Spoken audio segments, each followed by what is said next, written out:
Hello, beautiful beings. I'm feeling compelled to show you what I'm wearing.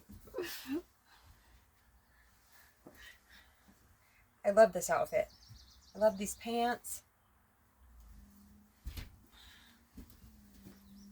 For years and years, I used to, when I would work, I would wear work clothes. And for quite a few years now, I decided that I'm going to wear whatever I want to work. I like to know that every morning that I wake up, I am dressing to hold satsang. It makes me feel really, really good to dress like I'm holding satsang, because inevitably I do hold satsang at least once a day, which brings me to the reason for the video. So for the last probably 5 days, something like that, I've had this old thought that has come in.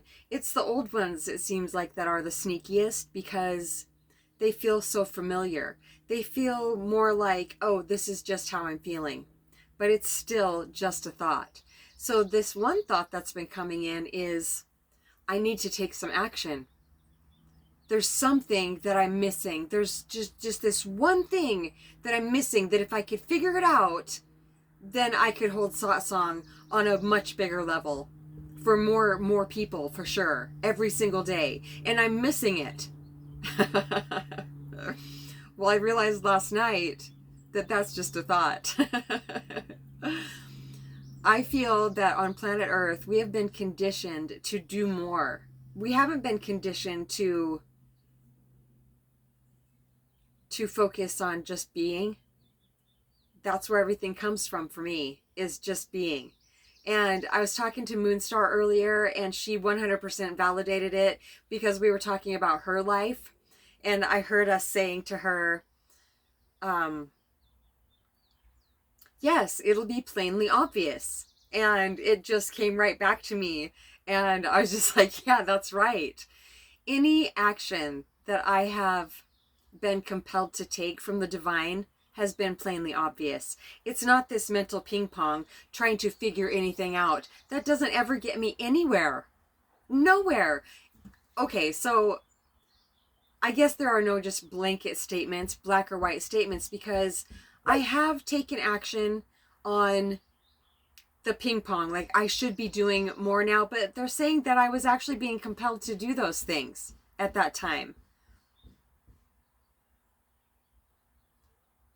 However, if I have taken action from just going, okay, I got to take some kind of action. I can't wait anymore, but I wasn't feeling divinely inspired to do it, I still learned a whole lot from that experience, and it was not a mistake. I just like to be in my flow. I like to do things from feeling 100% compelled by the divine, and have just this life force flooding behind it, moving me. So it was such a relief, and it's reverberating all day today, that there's not something that I'm missing. I have been in my head, of course, because I've been trying to figure out, well, maybe I should, and I've thought this many times throughout the years, I should be advertising somehow. And I've never been able to figure out how to advertise holding satsang. You know, just putting my cards out, or even having an ad in the paper, or, you know, somewhere. How do I describe satsang? It's Papa G's favorite, well, I don't know if it was his favorite, but my favorite Papa G's definition of satsang is conversations with our own true nature. But I've definitely found that I can't just explain it to people what satsang is. When I'm holding satsang with somebody spontaneously, which that's how it happens, is spontaneously, and it will be spontaneous also, even when I'm holding it in front of large groups of people. It will still be spontaneous, because one person will come up, and then whatever's supposed to come through for them will come through. So I found that trying to explain to people, if I advertised it and said something like, Song helps we can help, the ancients and I can help a person get out of their head and back down into their heart space. Well, that's definitely true, but it's so much more expansive than that. It's very unique for each individual that I get to hold satsang with, because each individual is at a different evolution in their life. They're at a different place. So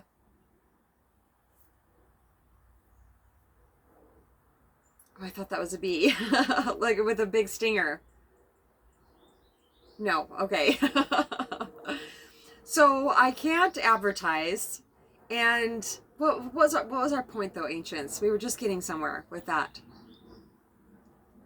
So if I just tried to even advertise and say, yes, it's helping you get out of your head and back into your heart space, that doesn't resonate with people. I mean, of course it would be like, oh yeah, I've had many people say to me when I have spontaneously described what we do, what satsang is, they're like, oh my gosh, you could be my best friend. Like, I really, really need that. But they're not ready for it because I don't hear from them again. And that's okay, because I went in for a colonoscopy. I made a video about it. I went in for a colonoscopy and had 4 people, one after another, after another, after another. And I was holding satsang with them, and Moonstar was there, and it was so magical. And they've been showing me that lately. They're just like, it will happen. It'll be divinely orchestrated. And I had one lady during that interaction say to me, why do you get to do this? What came through when she asked? I think it was something like, I feel that I've been working on this for lifetimes, and it's actually coming to fruition in this lifetime. That's why I get to do this. And I also told her that anybody can do this. Anybody can. And okay, yes, the whole point of satsang, even when I'm talking to somebody and it seems like I'm just talking to them about how to get unstuck from a certain place that they just keep revisiting over and over, which we all do until it's over, until the revisiting is over. It's the shedding process. It's the ascension process. All of that is leading to our own true nature, which is just presence, just being. All of the satsang is unburying, uncovering, getting the rubble off of the beautiful being that we all are inside. So once enough of that is uncovered, some people wake up right away. In my experience, but once all of that or enough of that is uncovered, then there can be an awakening. Like, oh. And the awakening experience is all of a sudden, for me it was, all of a sudden, seeing from presence, seeing from my own true state of being. Not from my mind, but from here. My awakening experience, it was like somebody had slid a board behind my eyes, and I was seeing from here and not here anymore. And from then until now, it has been uncovering, a removing of the rubble, so I can see even more clearly from there. So there was one person that, Ocean has had her awakening experience. She can go right to presence, right to her natural state of being. But there was one lady in satsang. It was one of the first satsangs I ever held. And she went right in, but she didn't realize it. She was there. You can see it in their eyes, because there's not a person, there's not a personal identity there anymore. That's why they have me look into the camera sometimes, is because, and like Eckhart does it, Muji has done it, you can feel it in your body when you're looking into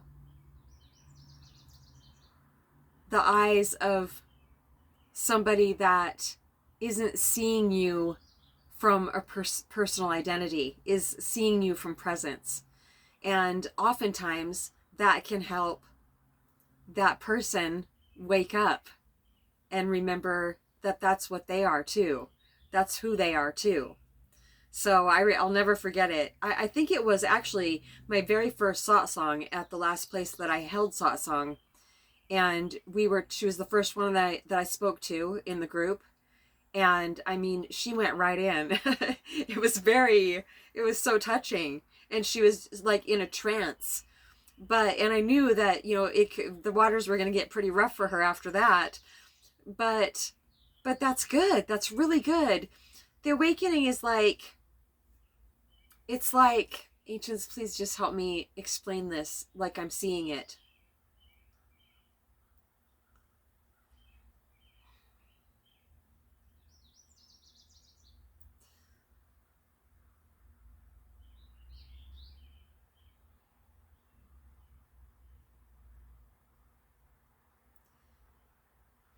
It's loosening.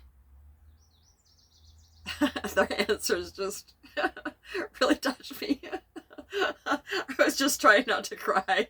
I don't know why I try not to cry. I'm sure I always will. Their answers are just so beautiful. And what I get to see is so beautiful also. They're calling me silly for trying not to cry. Like, do you watch videos on YouTube where people are just crying? No. Somehow people can keep themselves from crying, but I can't, and I'm not supposed to. So they said that not just even specifically the awakening experience, but holding satsang loosens the skin of the person that we always thought we were. It's like it creates this space in between us, who we really are, and the skin of the person. And then all of a sudden, people leave my life all the time that I hold satsang with, because it seems like they get really stirred up. I used to take it really personal until I shed that person that it bothers so much. But they're just like, geez, I felt a lot better before I talked to you. But it's such a beautiful thing. They don't understand, they even may feel very like hot in their body or start getting the satsang flu, getting sick and these mystery illnesses that they go to the doctor and there's nothing wrong with them. It's the satsang flu. And it's all really, really good stuff. It's shedding the personal identity, the unnecessary personal identity. So this one lady, she did come to satsang for quite a while, but then her and her best friend disappeared. And that's okay. I 100% get it now. It doesn't mean that their ascension has stopped. And I have seen them a couple times since then, and we had really beautiful interactions. But when these things happen after I've got to hold satsang with people and I do see them, they kind of look at me like I caused trouble in their life. Muji talked about this lady that had the awakening experience in group satsang. And I mean, people were coming to her and she was, speaking from presence, and it was so beautiful. And then I don't know how much long later she had to go back home and, to put it into practice and do more shedding. And so it was some time later, quite a long time later, I don't know, over a year or something. And she came back to a retreat that Muji was holding, and he saw her across the way, but he noticed right away that she was hiding from him. And that's the personal identity. And he noticed that, he didn't go pursue her or anything. And then come to find out, one evening he got a message from this woman asking if she could meet with him in private. And he said no. And because that was her ego identity, that was the personal identity. No, come with everybody. You don't need this personal one-on-one. And so slowly but surely she got up the courage to go up and speak with him in the group. And come to find out she had, which is incredibly common. It happened to me also shortly after the awakening experience for me. Just this, it seemed like the most prevalent thing for me that I had to shed was the desire for a mate. And it seems like after the awakening experience, we can really attract people that are bad for us. Because the persona is coming up, they're saying, to shed off. And so it feels like we are more that person than we ever were. It can be quite excruciating, this ascension process. But that's what we're for. That's what the ancients and I are for, is to help ease that process. And the name of the game is, when something is up, when something is coming up and through to shed off, we hold satsang and bring relief, help the person get, well, because when we're shedding it, it's coming, it has to come up where you have to feel it and experience. And when it comes up to here, it's like a snake shedding their skin, and it gets over the eyes. And that's when the hardest part is. It's like being in a hallway with the lights busted out and having no idea where we're going. And satsang can help remove the rest of the skin so we can see better, and it brings the person that's been jammed up into their head back down into their heart space, back down into the natural state of being, at least the natural state of being in this physical form. So this woman said that she was hiding from Muji because shortly after she left him, she met a man. And I thought it was fate. Like, well, of course it was fate. Yeah, he was a great learning experience for her, but it was an abusive relationship. And when she went back to Muji, she was just drowning in shame. Like that, she should have known better. No, it's a really hard thing to navigate, this ascension process. It's hard. Just doesn't seem like the word for it. It's there's no instructions for it. That's what all us light workers are for, to help guide the way. And I have quite a few intuitive tarot readers, oracle readers that I listen to, because for years now, because they help light my way. They validate things that come through for me. Not that I need validation, but it's really nice to feel like I'm not doing this on my own, and to have that validation. And like when I was going through my recent lust lesson with this young buck, I got, all of a sudden, the readings changed to warning me. Moon Manifestation, I believe, is the name of her channel. And when I say channel, I see channel. Such a beautiful, clear, open channel. So bright. This woman is so bright. And she sings during her readings also. She has the most beautiful voice, but she's not doing it for attention or anything like that. It's just pouring through her. It's just so good. But she was warning me about this person. She wasn't the only one, but hers was by far the most mind-blowing. I sent it to my mom, and she couldn't even believe it. What Moon was saying. It was just so right on. It was absolutely incredible. And I heed those warnings, obviously, because I'm navigating through these things, and I'm stirred up, and I'm in my head, and I'm energetically overloaded by this person's like super toxic energy, but also I'm shedding more of that personal identity, and that person was super attracted to this man. And so it made it even more hard to navigate. But I always get through it. I get through things unscathed. I did kiss him, and I got strep throat. Yeah. So, I learned from that.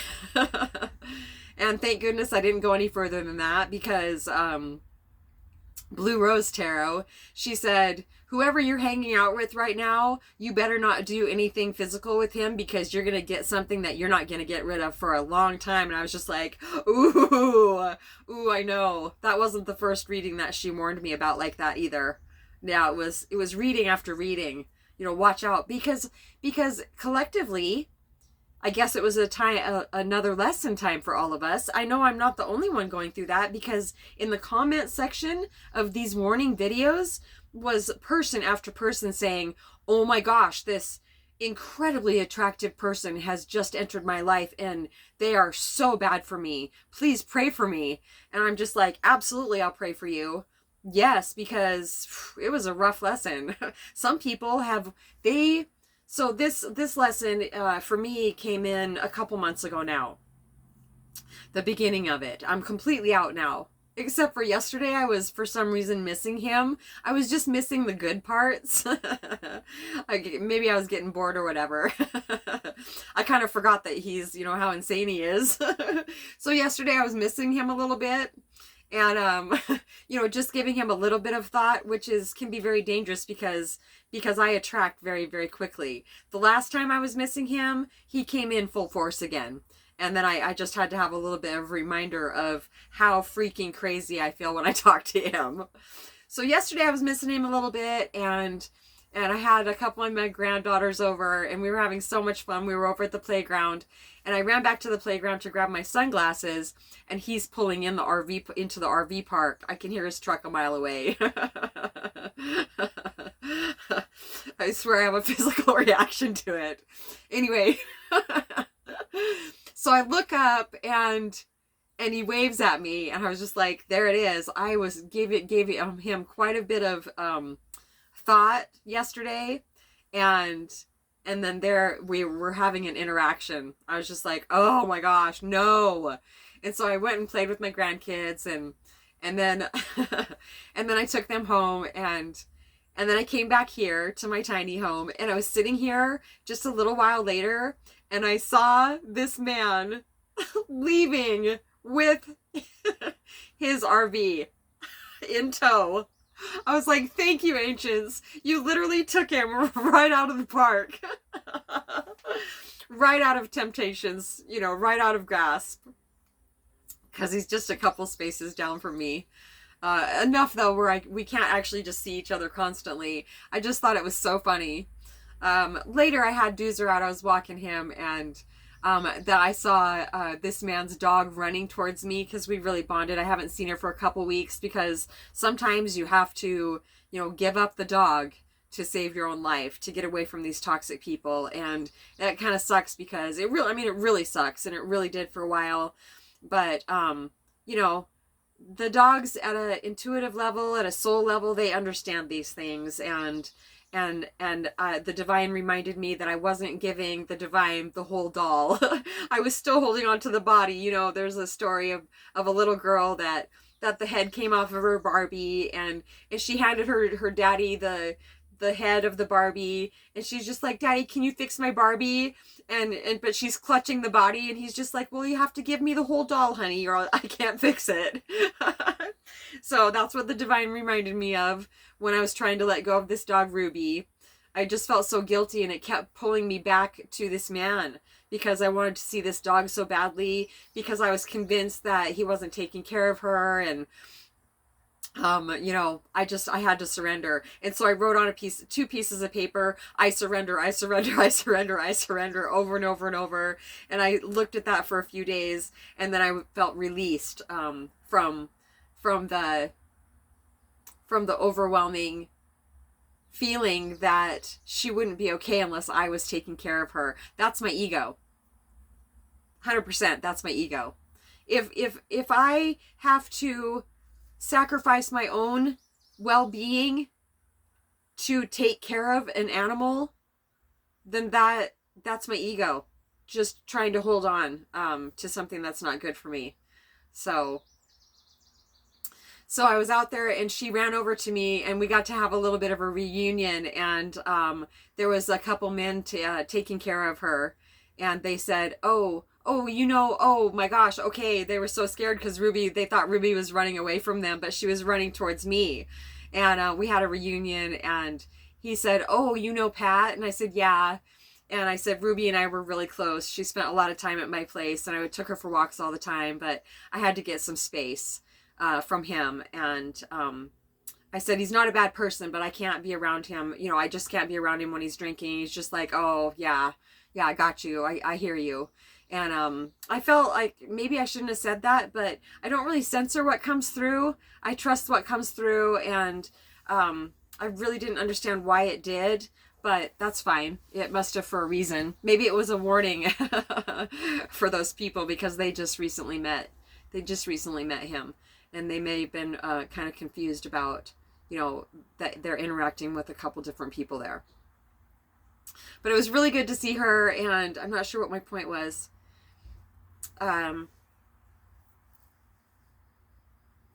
They're saying that if you love something or someone, let them go, set them free, and if they're supposed to be in your life, they'll come back. And they had reassured me that the ancients had reassured me. I say they about the divine too. God, source, great spirit. What these are all just human names. Like, we have to call it something.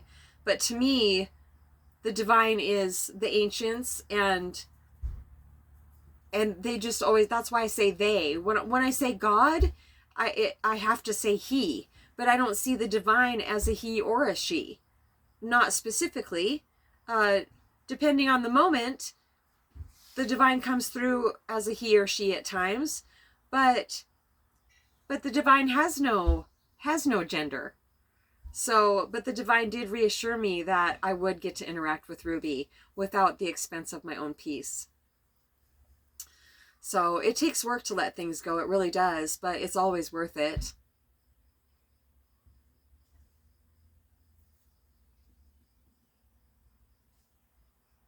I wore Doozer out.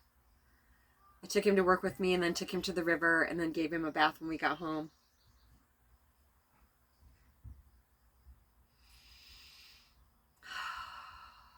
I think that's it for now. It's so beautiful because there's just this flow coming through, and then all of a sudden,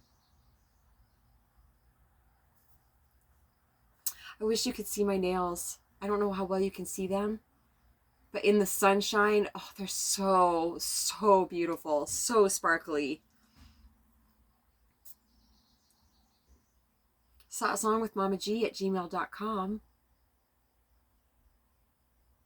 If you know that you have a divine purpose on the planet, like I know that I am here to hold satsang with people to help them remember their own true nature,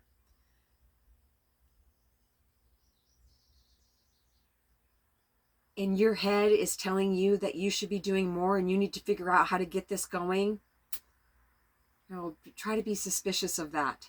And I'm going to put Samaneri Jayasari in my description box because I have done it before. But I mean, she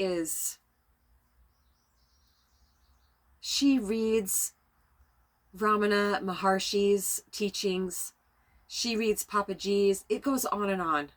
On and on and on. The amount of people that she reads, Paramahansa Yogananda. On and on and on. And her voice, she's a Buddhist nun. Her voice is so melodic and soothing and flowing. I know she's reading these things, but I also know she's channeling them also. It's like she's channeling the one that she's reading for. So beautiful.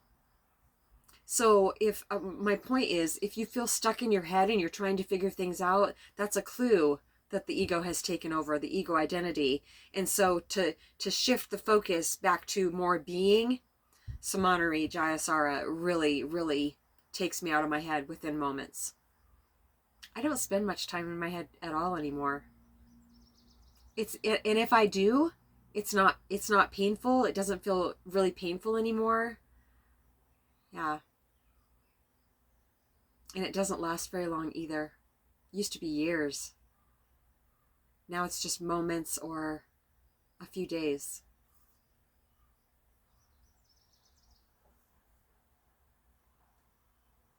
Love you so much.